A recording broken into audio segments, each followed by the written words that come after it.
안녕하세요. 29 최준우라고 합니다.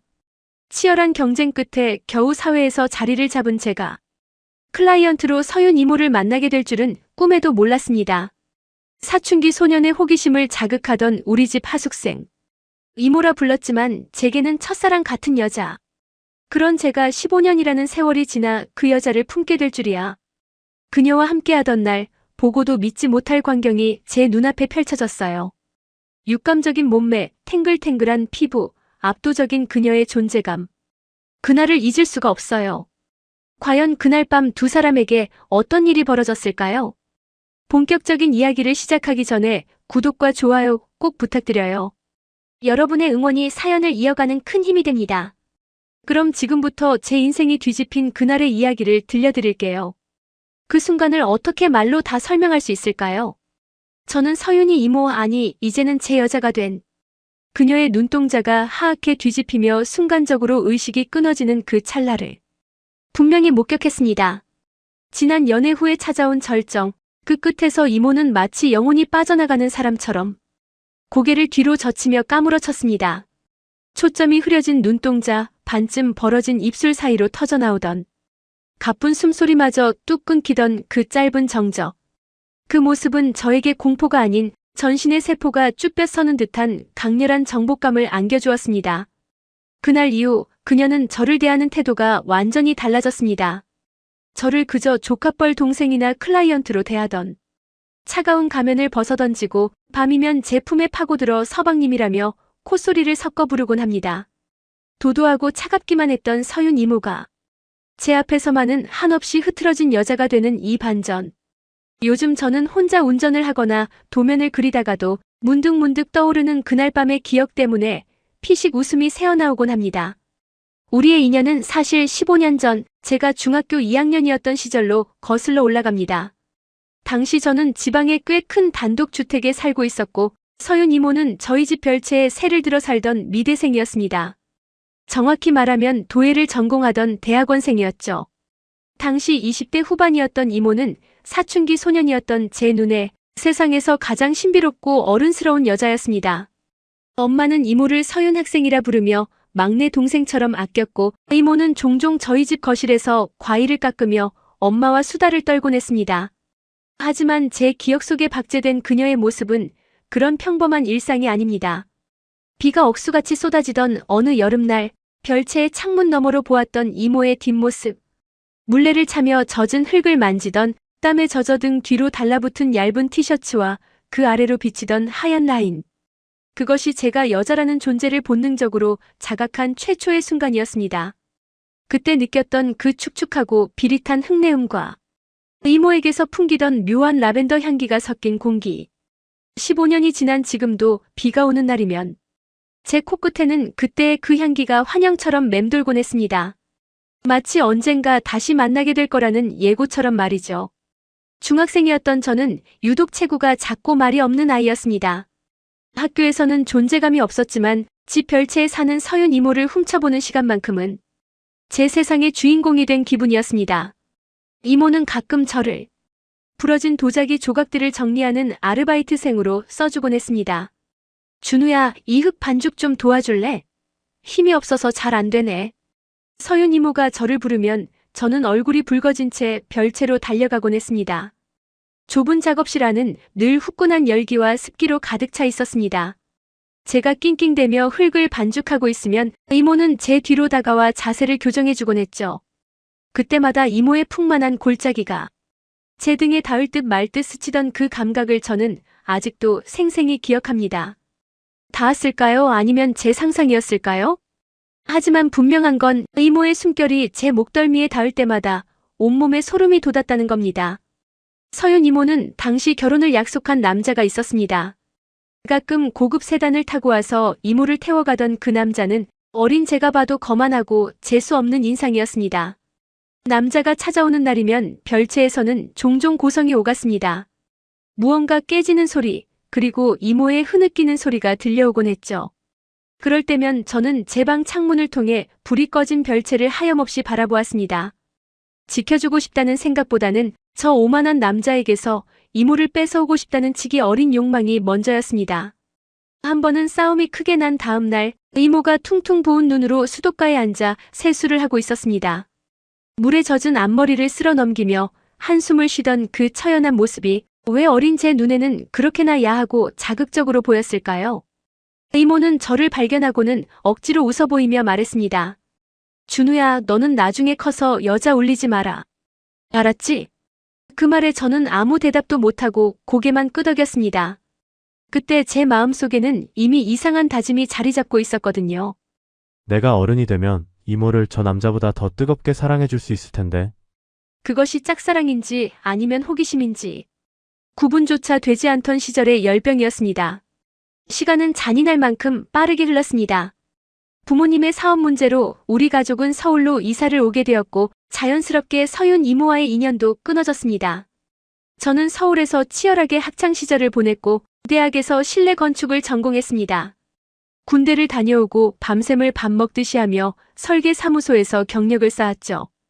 20대 후반 저는 제법 실력을 인정받는 인테리어 디자이너가 되어 있었습니다. 그렇게 바쁘게 살며 그녀를 잊어가던 어느 날이었습니다. 회사 대표님이 까다로운 클라이언트 하나를 저에게 맡겼습니다. 경기도 외곽 숲속에 위치한 낡은 주택을 개조해 도예 갤러리와 공방으로 만들고 싶다는 의뢰였습니다. 클라이언트의 요구사항은 섬세하면서도 구체적이었습니다. 빛의 방향, 습도 조절, 그리고 무엇보다 작가의 동선을 최우선으로 해달라는 요청이었죠. 현장 답사를 위해 차를 몰고 그곳으로 향했습니다. 내비게이션이 안내한 곳은 한적한 전원주택 단지였습니다. 차에서 내려 벨을 누르자 인터폰 너머로 차분하고 낮은 여성의 목소리가 들려왔습니다. 대문이 열리고 정원을 가로질러 현관으로 걸어 나오는 여자를 본 순간 저는 들고 있던 도면 뭉치를 떨어뜨릴 뻔했습니다. 세월의 흐름을 비껴간 듯 여전히 고혹적인 분위기, 하지만 어딘가 더 깊어진 눈빛, 화장기 없는 얼굴에 아무렇게나 묶어올린 머리, 그리고 흙이 묻은 앞치마. 15년 전 제 마음을 뒤흔들었던 바로 그 서윤 이모였습니다. 안녕하세요, 의뢰주신 디자이너. 어머. 그녀 역시 저를 보고 눈을 크게 떴습니다. 180이 넘는 키의 수트를 입은 저를 코올리게 준우와 연결짓기까지는 몇 초의 시간이 필요했겠죠. 하지만 곧 그녀의 입가에 묘한 미소가 번졌습니다. 세상에. 너 준우니? 그 꼬맹이 준우 맞아? 서윤 이모의 목소리를 듣는 순간 제 심장은 다시 중학교 2학년 때처럼 미친 듯이 뛰기 시작했습니다. 하지만 저는 애써 침착함을 유지하며 정중하게 고개를 숙였습니다. 오랜만입니다, 이모. 아니, 이서윤 작가님. 그날의 미팅은 도면에 대한 이야기보다 서로의 지난 15년을 확인하는 탐색전 같았습니다. 그녀는 여전히 아름다웠지만 어딘가 쓸쓸해 보였습니다. 그리고 그 쓸쓸함이 제 남성적 본능을 다시금 자극하기 시작했습니다. 공방 리모델링 공사가 시작되면서 저는 매일같이 이모의 작업실을 드나들었습니다. 공적인 관계였지만 우리 사이엔 묘한 기류가 흘렀습니다. 서윤 이모는 저를 최 실장님이라고 불렀지만 가끔 무방비 상태가 되면 준우야라고 부르며 웃곤 했습니다. 그럴 때마다 저는 이모가 저를 여전히 어린애로만 보는 것 같아 오기가 생겼습니다. 저는 일부러 소매를 걷어붙이고 일하는 모습을 보여주거나 높은 곳에 있는 물건을 꺼내주며 제 건장해진 체격을 어필했습니다. 그녀의 시선이 제 굵어진 팔뚝이나 넓은 어깨에 머물다가 황급히 돌아가는 것을 느낄 때면 속으로 쾌재를 불렀습니다. 어느 날 늦은 밤까지 자재를 검수하고 있을 때였습니다. 갑자기 소나기가 쏟아지기 시작했습니다. 15년 전 그날처럼 흙냄새가 진하게 올라오는 밤이었습니다. 공방에는 저와 그녀 단둘뿐이었습니다. 작업을 마친 그녀가 와인 한 병을 들고 다가왔습니다. 비도 오는데 딱 한 잔만 하고 갈래? 옛날 생각도 나고. 우리는 작업 테이블에 마주 앉아 와인을 마셨습니다. 붉은 조명 아래 술 기운이 오르자 그녀의 볼이 발그레하게 상기되었습니다. 이야기는 자연스럽게 그녀의 지난 삶으로 이어졌습니다. 예상대로 그녀는 그 남자와 결혼했지만 행복하지 않았다고 했습니다. 남편의 외도 그리고 3년 전에 이혼. 혼자 사는 게 편해. 이제 남자라면 지긋지긋해. 그녀는 씁쓸하게 웃으며 와인 잔을 비웠습니다. 셔츠 단추 두어 개가 풀려 드러난 그녀의 쇄골 라인이 눈에 들어왔습니다. 술 기운 때문이었을까요? 아니면 그녀의 약한 모습 때문이었을까요? 저는 충동적으로 물었습니다. 정말요? 저 같은 남자라도요? 그녀가 멈칫하며 저를 쳐다보았습니다. 흔들리는 눈빛. 저는 그 틈을 놓치지 않고 의자를 당겨 그녀와의 거리를 좁혔습니다. 이모에게서 나는 익숙한 라벤더 향기와 알코올 냄새가 뒤섞여 제 이성을 마비시키는 것 같았습니다. 서윤 이모, 저 이제 꼬마 아니에요. 남자로 봐주면 안 돼요? 제 도발적인 말에 그녀는 당황한 듯 했지만 피하지 않았습니다. 오히려 묘하게 젖은 눈으로 제 입술을 응시하고 있었습니다. 그날 밤 결정적인 일은 일어나지 않았습니다. 그녀가 취했다. 오늘은 그만 가라며 저를 밀어냈기 때문이죠. 하지만 그 거절은 단호함보다는 망설임에 가까웠습니다. 그날 이후 공방의 공기는 완전히 달라졌습니다. 스치기만 해도 정전기가 일어날 것 같은 팽팽한 긴장감. 며칠 뒤 저는 마감재 샘플을 확인하러 다시 공방에 들렀습니다. 그녀는 물레 앞에 앉아 작업에 열중하고 있었습니다. 돌아가는 물레 위에서 지늘기 이모의 손길을 따라 부드러운 곡선을 만들어내고 있었습니다. 손가락 사이로 흐르는 흙물, 집중하느라 살짝 깨문 입술. 그 모습은 그 자체로 행위 예술처럼 야릇했습니다. 저는 인기척을 죽이고 그녀 뒤로 다가갔습니다. 라인이 좀 더 얇았으면 좋겠는데요. 제 목소리에 놀란 이모가 흠칫하며 중심을 잃었고 물레 위의 흙덩이가 뭉개질 뻔했습니다. 제가 반사적으로 뒤에서 그녀의 손을 덮어 잡았습니다. 적고 차가운 흙의 감촉과 대비되는 이모의 따뜻한 체온이 손바닥을 통해 전해졌습니다. 준호야, 이거 좀 놓고. 가만히 있어봐요. 망가지잖아요. 저는 일부러 그녀의 귀에 입술을 가까이 대고 속삭였습니다. 제 상체가 이모의 등 뒤에 밀착되었습니다. 그녀의 숨소리가 거칠어지는 것이 느껴졌습니다. 15년 전 그녀가 제 뒤에서 흙 반죽을 도와주던 그 자세 그대로 이제는 제가 그녀를 감싸 안고 있었습니다. 이모 떨려요. 제 낮은 목소리에 그녀의 어깨가 미세하게 떨렸습니다. 그녀는 고개를 돌려 저를 올려다보았습니다. 그 눈빛은 더 이상 저를 밀어내지 않고 있었습니다.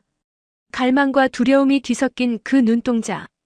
저는 더 이상 참지 못하고 흙이 묻은 손 그대로 이모의 턱을 감싸쥐고 입을 맞췄습니다. 차가운 흙 냄새가 우리의 뜨거운 입김 사이로 녹아들었습니다. 그 입맞춤은 신호탄이었습니다.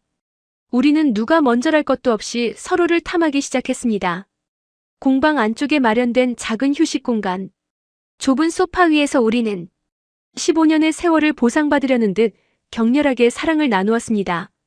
그녀는 생각보다 훨씬 더 적극적이었습니다. 오랫동안 억눌러왔던 외로움이 터져나온 것 같았습니다. 제 셔츠를 잡아당기는 손길은 다급했고 제 목을 감싸 안은 팔에는 힘이 들어가 있었습니다. 나이 차이 따위는 잊은 지 오래였습니다. 그녀는 제 아래서 그저 사랑받고 싶은 한 명의 여자일 뿐이었습니다. 그리고 문제의 그 순간이 찾아왔습니다. 분위기가 최고조에 달했을 때 이모가 활처럼 휘어졌습니다. 준우야 나 이상해. 그녀가 헐떡이며 제 팔을 꽉 움켜쥐었습니다. 이모의 동공이 풀리는가 싶더니 눈꺼풀이 파르르 떨리며 흰자가 보일 정도로 눈이 뒤집혔습니다. 정말로 기절이라도 한 것처럼 그녀의 고개가 힘없이 뒤로 툭 떨어졌습니다. 이모? 서윤 이모. 제가 놀라서 이름을 불렀지만 이모는 잠시 동안 숨조차 쉬지 않는 듯 했습니다. 몇 초가 흘렀을까요? 그녀가 깊은 숨을 흡하고 들이키며 다시 눈을 떴습니다. 몽롱하게 풀린 눈으로 저를 바라보는 이모의 얼굴은 붉게 달아올라 있었고 온몸은 땀으로 번들거렸습니다. 그것은 단순히 오 선생을 만난 게 아닌 영혼까지 털린 듯한 완전한 무장해제였습니다. 그 모습을 본 순간 저는 정복감에 전율했습니다. 이 여자는 이제 나 없이는 안 되겠구나. 내가 이 여자를 완전히 가졌구나. 그 확신이 제 가슴속에 뜨겁게 박혔습니다. 그날의 사건 이후 우리 관계의 주도권은 미묘하게 저에게 넘어왔습니다. 다음 날 아침 눈을 뜬 그녀는 부끄러움에 얼굴을 들지 못했습니다. 이불 속에 숨어 웅얼거리는 그녀가 너무 귀여워서 저는 한참을 웃었습니다. 어제 이모 기절한 거 알아요? 진짜 죽는 줄 알고 깜짝 놀랐네. 조용히 해. 놀리지 마. 이모는 제 가슴을 찰싹 때리며 투정을 부렸지만 그 손길에는 애정이 가득했습니다. 공사가 끝나고 갤러리가 오픈한 뒤에도 저는 거의 매일 이모의 집으로 퇴근했습니다. 이제 그녀는 저를 더 이상 어린애 취급하지 않았습니다. 어느 날 저녁 제가 소파에 누워 TV를 보고 있는데 이모가 과일을 깎아오며 제 무릎을 베고 누웠습니다. 그리고는 제 손을 자신의 볼에 비비며 나지막이 불렀습니다. 우리 서방님 오늘 힘들었지? 처음엔 제가 잘못 들은 줄 알았습니다. 방금 뭐라고 했어요? 서방님이라고. 왜 싫어? 난 이제 내가 내 남편 같은데. 그녀의 눈웃음에 저는 할 말을 잃었습니다. 밖에서는 도도하고 우아한 도예 작가님이지만 집안에서는 저에게 매달리고 응석 부리는 여린 여자. 이 이중적인 모습이 저를 미치게 만들었습니다. 그녀는 제가 출근할 때면 넥타이를 매주며 현관에서 뽀뽀를 해주고 제가 늦는 날이면 현관 앞을 서성이며 기다립니다. 사랑을 나눌 때면 이모는 여전히 정신을 잃을 듯 아찔해합니다. 그때마다 저는 그녀의 귓가에 속삭입니다. 이모 정신 차려요. 나 봐야지. 그러면 그녀는 흐릿한 눈으로 저를 올려다보며 애원하듯 제 이름을 부릅니다. 그 순간이 저는 세상에서 제일 행복합니다. 얼마 전 제 생일이었습니다. 그녀가 선물이라며 작은 상자 하나를 건넸습니다. 열어보니 투박하지만 묘하게 따뜻한 느낌이 드는 도자기 머그잔이 들어있었습니다. 이거 내가 직접 구운 거야. 유약을 3번이나 덧발라서 구웠어. 세상에 하나밖에 없는 색깔이야. 잔의 바닥을 보니 J&S라는 이니셜이 작게 새겨져 있었습니다. 준우와 서윤. 그녀가 자신의 작품에 누군가의 이니셜을 새긴 건 처음이라고 했습니다. 준우야 고마워. 메말라서 갈라질 것 같았던 내 인생에 내가 다시 물을 주고 흙을 채워줬어. 나 이제 너 없으면 안 될 것 같아.